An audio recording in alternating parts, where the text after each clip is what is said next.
बहुत समय पहले एक घने जंगल में एक पुराना किला था। वो किला अब टूट चुका था और गांव वाले कहते थे कि वहाँ एक खतरनाक आत्मा रहती है। उनका मानना था कि जो भी उस किले में रात बिताता है वो फिर कभी लौटकर नहीं आता। एक दिन 4 दोस्त अर्जुन, रीना, दीपक और विशाल उस किले का सच जानने के लिए वहाँ चले गए।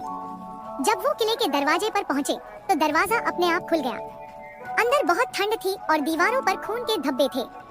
तभी रीना को एक पत्थर पर खून से लिखा दिखा, यहाँ से चले जाओ वरना मर जाओगे।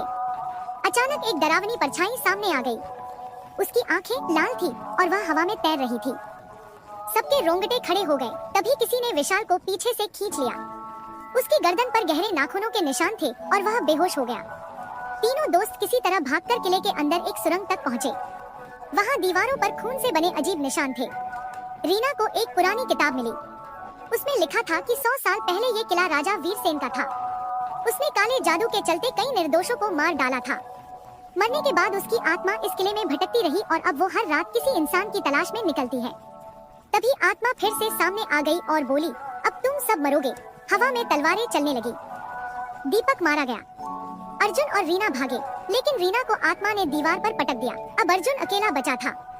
वो एक पुराने पत्थर के पास पहुंचा जिस पर मंत्र लिखा था। उसने जल्दी से वो मंत्र पढ़ा। आत्मा चिल्लाई और आग के गोले में बदलकर हवा में गायब हो गई।